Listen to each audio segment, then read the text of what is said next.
आज मन खूप थकलंय, खूप दमायला झालंय. मला सगळं मिळतंय पण समाधानच मिळत नाही, कामाचा आनंदच मिळत नाही असं सारखं वाटतंय का? मग हा संवाद तुमच्यासाठीच आहे. हा व्हिडिओ शेवटपर्यंत नक्की बघा, ह्यातच तुम्हाला बरीचशी उत्तरं भेटतील आणि स्वतःला शांतपणे भेटा.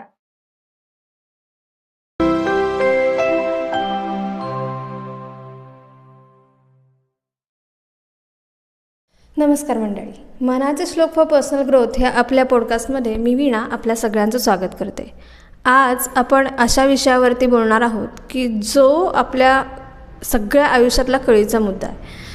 आपण खूप काम करतोय, घरात करतोय, ऑफिसमध्ये करतोय, स्वतःसाठी करतोय, इतरांसाठी करतोय, पण ह्या सगळ्या कामाचं आपल्याला किती समाधान मिळतं हा आपण विचार केला आहे का?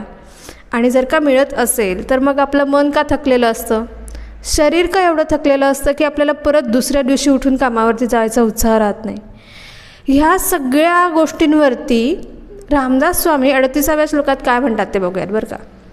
श्लोक असा आहे, मना प्रार्थना तुझला एक आहे, रघुराज थकित होऊ निपाहे, अवज्ञा कदा हो यदार्थी न कीजे, मना सज्जना राघवी वस्ती कीजे.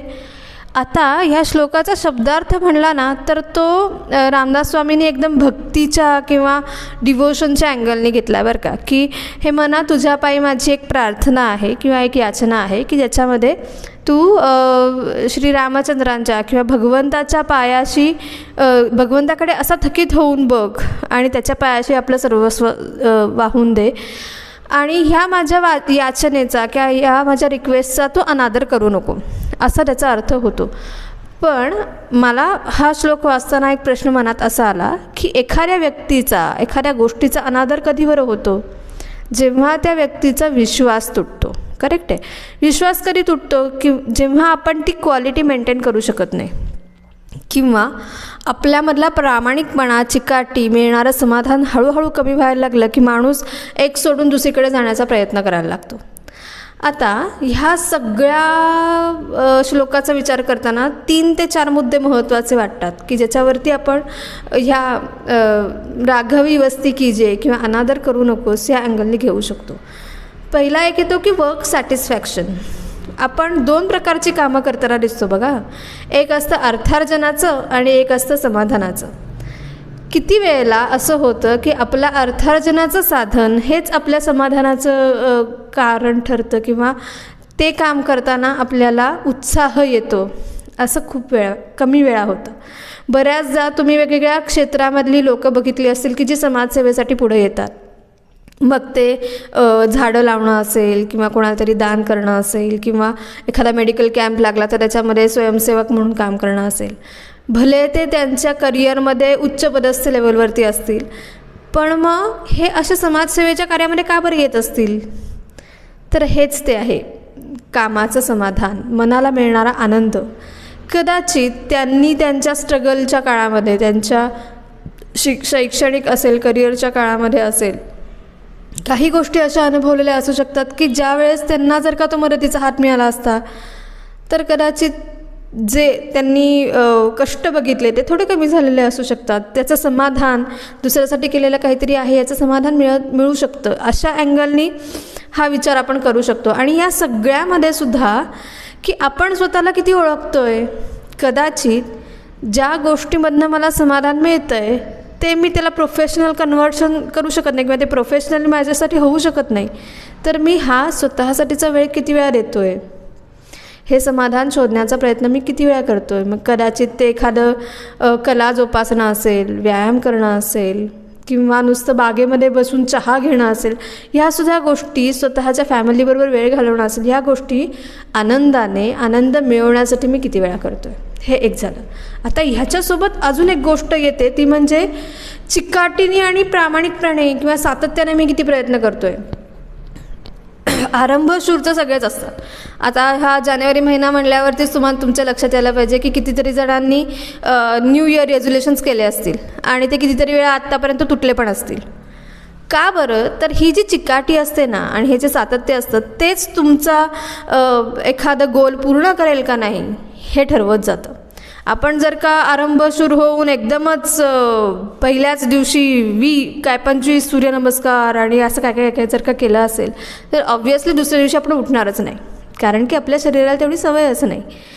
आपण आपल्या कामाचं असं नियोजन करतो का की जे रोजच्या रोज मला छोटा छोटा छोटा छोटा टास्क कंप्लीट करून पूर्ण आठवड्याचं, पूर्ण महिन्याचं, पूर्ण वर्षाचं ते ध्येय पूर्ण करण्याचं समाधान देऊ शकेल. आणि त्याच्याबद्दल मी स्वतःला शाबासकी देतो का की हां, यू डन इट. आजचं तुझं गोल तू कंप्लीट केलेलं आहेस. त्याच्यामध्ये येणाऱ्या सगळ्या गोष्टींना पार करत तू तुझं मोटिवेशन टिकवून ठेवून ते केलेलं आहे. आता ह्याच सातत्य आणि चिकाटीमध्ये बऱ्याचदा असे पॉईंट्स येणार आहेत की जेव्हा असं वाटणार की नाही, आज नाही, आज सुट्टीचा दिवस आहे, आज उठायचं नाही. असं खूपदा होतं की रविवार आहे, आपण अख्खा दिवस, अख्खा आठवडा त्या सगळ्या गोष्टींमध्ये घालवलेला आणि एक दिवस असं असतो की एक दिवस मला सुट्टी मिळाली, एक दिवस मला माझ्या मनाचं करायचं आहे. पण हा जो एक चीट डे असतो की नाही, हा चीट डे पुढच्या दिवसाचा आणखीन एक चीट डे होण्याचं कारण होतो आहे का? म्हणजे आपण घेतलेला ब्रेक हा मोठा ब्रेक होतो आहे का की जेणेकरून मी माझ्या कामाला, माझ्या जो काही मी रेझोल्युशन केलं आहे किंवा जे काही मी ठरवलं आहे त्यालाच कायमचा ब्रेक देतो आहे. हा चिकाटीने आणि सातत्याने करण्याचा विचार आहे की जरी मला त्याच्यामध्ये किती अडचणी आल्या, जरी मला असं वाटलं की नाही बाबा आज राहू दे, तरी मी ते किती मनापासून मनावरती दगड ठेवून करू शकतो आहे. आणि ह्याच्याबरोबर येणारा पुढचा मुद्दा म्हणजे मी मला येणाऱ्या फेल्युअर्समधनं, मला येणाऱ्या डिफिकल्टीजमधनं शिकतो आहे का त्याला मी निगेटिव्ह अँगलनी बघतो की मला काही जमणारच नाही. जर का मी मला काही जमणारच नाही या अँगलनी बघत असेल तर मला काहीच जमणार नाही. मी कितीही मोटिवेट, म्हणजे मला बाहेरच्यांनी किती जरी मोटिवेशन दिलं की हां तू हे कर, तू हे कर, तर ते होणार नाही. पण मी जर का अशा नजरेने बघत असेल की चला आज मला अजून एक संधी मिळाली की ही गोष्ट कशी करायची नाही हे समजण्याची मला अजून एक संधी मिळाली, आता मी दुसऱ्या बाजूने ट्राय करून बघतो. ह्या जर का विचाराने आपण ती गोष्ट बघत असू, ते येणारे समस्या असतील, येणाऱ्या डिफिकल्टीज असतील, येणारे फेल्युअर्स असतील, ही जर का आपल्या यशाची पायरी म्हणून आपण वापरत असू, माझं काय चुकलं नेमकं, मग ते असं नाही आहे का की मी फक्त रिलेशनच्या बाबतीत आहे, रिलेशन असेल, एखादं काम पूर्ण करणं असेल, एखाद्या वेळेत आवरणं असेल, टाईम मॅनेजमेंट असेल, मनी मॅनेजमेंट असेल, ह्युमन मॅनेजमेंट असेल, सगळ्या बाजूला हे लागू पडू शकतं. कदाचित आज मला या माणसाबरोबर डील करता आलं नाही, हेही असू शकतं. पुढच्या वेळेस मी याच्या बाबतीत कसं डील करेन हाही विचार करता येऊ शकतो.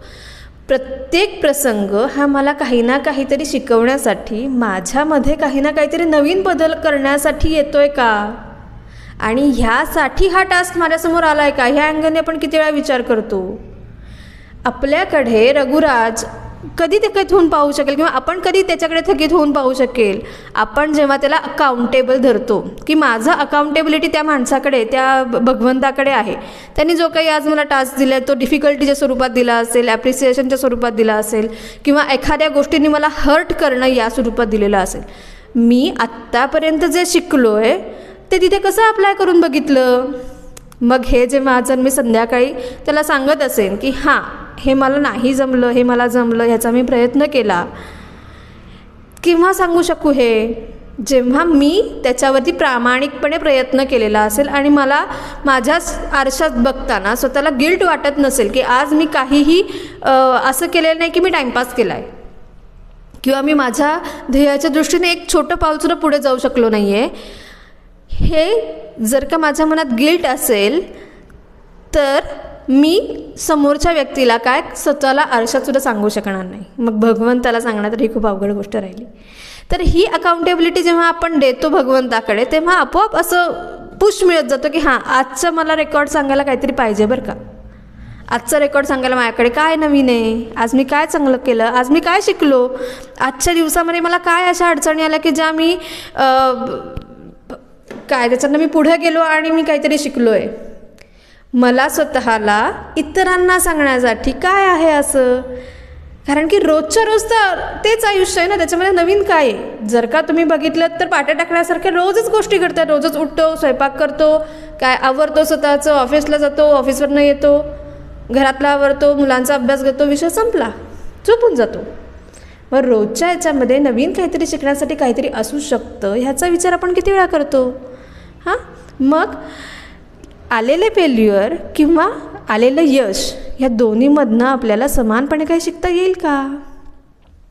जसं एखादं फेल्युअर आपल्याला अपग्रेडेशन शिकवतं की हे स्किल तुझ्याकडे नाही आहे, हे तुला शिकावं लागणार आहे. ते आपण किती वेळा सकारात्मकतेने बघतो. एखाद्याने दिलेली कॉम्प्लिमेंट किंवा एखाद्याने केलेली टीका, की आता मध्येच घडलेली घटना आहे की माझ्या मैत्रिणीने मला स्पष्टपणे तोंडावरती सांगितलं की तू हे असं काच केलंस, मला काच विचारलं नाहीस. एखाद्या गोष्टीचा फायदा कसा घ्यायचा हे तुला अजिबात कळत नाही. तू मला तरी किमान आधी विचारायला पाहिजे होतंस, मी तुला सांगितलं असतं. वास्तविक पाहता इतके परखड आणि इतके अनप्रोफेशनल शब्द होते की मला असं झालं की मी नाही बघणार तुझ्याकडे परत. पण त्या क्षणी दुसऱ्या मनात विचार आला की हे स्किल आपल्याकडे नाही आहे. हे स्किल जर का आपल्याकडे असतं तर आपल्यापर्यंत हे कॉम्प्लिमेंट आलेच नसते. मी ते कॉम्प्लिमेंट म्हणून घेतले, म्हणून मला कळलं की नाही ती म्हणते ते बरोबर आहे. कदाचित शब्द मी सोडून दिले, त्याच्या खालचा भावार्थ जर का बघितला तर मला हे स्किल जमत नाही, मला या 2 गोष्टी बदलायला पाहिजेत. हे आपण किती वेळा करू शकतो हा महत्त्वाचा मुद्दा. हे स्किल आपण किती वेळा अवगत केलेलं आहे की एखादी गोष्ट मला अवघड आहे, मला समजत नाही आहे, माझ्यापेक्षा लहान व्यक्तीने तुसडेपणाने ती गोष्ट सांगितली आहे आणि ती मी माझं चॅलेंज म्हणून घेतली आहे, ना की तिने मला हर्ट केलं आहे म्हणून घेतलं आहे. करेक्ट आहे.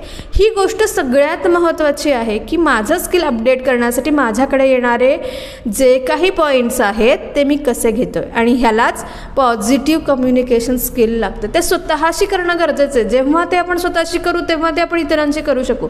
जेव्हा आपण हे ॲक्सेप्ट करू की नाही मला राग येतो, नाही मी हर्ट होते, मी माणूस आहे आणि ह्याच्यातल्या सगळ्या सकारात्मक भावना असतील, नकारात्मक भावना असतील, ह्या माझ्यापर्यंत थेट येतात आणि त्या मी आहे तशा ॲक्सेप्ट केल्या तर मला तिथून पुढे जाता येऊ शकतं. आणि तर मी कन्फेशन मोडवरती जाऊ शकते की येस आज मला हर्ट वाटलं पण मी ह्याच्यातनं ह्या गोष्टी शिकले आणि त्या मी गोष्टी अपडेट करणार आहे.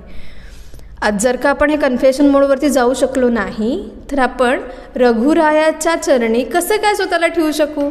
सर्वस्व कसं काय वाहता येईल जर का आपणच त्याच्यामधल्या गोष्टी धरून ठेवत असू तर आपल्याला या सगळ्या गोष्टींमधनं एक गोष्ट नक्की विचार करायची आहे की आपल्याला आपल्या स्वतःच्या काही ना काहीतरी गोष्टींमध्ये स्वतःचं मन ताणातून कमी होण्यासाठीच्या काही गोष्टींचा विचार as a ritual, as a रोजचं रुटीन म्हणून करायची गरज आहे. एक तर पहिली गोष्ट अशी, जी येणारी सिच्युएशन आहे त्याला ॲक्सेप्ट करा आणि त्याच्यानुसार काय करता येईल ह्याचा तारतम्याने विचार करून निर्णय घ्या. दुसरी गोष्ट अशी की काही ना काहीतरी स्पिरिच्युअल प्रॅक्टिसेस, म्हणजे मी असं नाही म्हणत आहे की तुम्ही ध्यान करा किंवा आणखीन काही करा, पण किमान प्राणायाम करणं असेल, ओंकार म्हणणं असेल, अशा छोट्या छोट्या गोष्टी की ज्या तुमचं मन शांत करेल, एकाग्र करेल.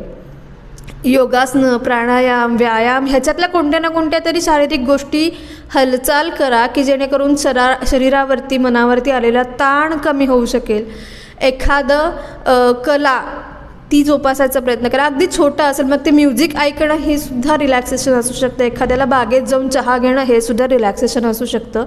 तर ती गोष्ट, ती वेळ स्वतःसाठी आवर्जून द्या. आणि येणारी समस्या ही माझंच कसं नशीब फुटकं या अँगलनी न जाता आत्ता ही माझ्यासाठी संधी आहे, हे मी नव्याने शिकेन या अँगलनी विचार करा. तर ह्या सोप्या सोप्या गोष्टी आहेत. स्वतःचं कौशल्य वाढणं असेल, स्वच्छता ठेवणं असेल, स्वच्छपणे एखादी गोष्ट स्पष्टपणे बोलायला शिकणं असेल आणि स्वतःशी आणि स्वतःच्या मनाशी प्रामाणिक राहणं असेल. आता ह्या सगळ्या छोट्या छोट्या गोष्टी तुम्ही करून बघा आणि मला कमेंटमध्ये सांगा की ह्या व्यतिरिक्तसुद्धा आणखीन कोणत्या अशा गोष्टी आहेत का की ज्या तुम्ही जेव्हा तुमचं मन शरीर थकतं तेव्हा त्याला रिचार्ज करण्यासाठी वापरता. तर आजचा पॉडकास्ट तुम्हाला आवडला असेल तर लाईक करा, शेअर करा, सबस्क्राईब करा आणि मला कमेंटमध्ये नक्की सांगा. तोपर्यंत जय जय रघुवीर समर्थ.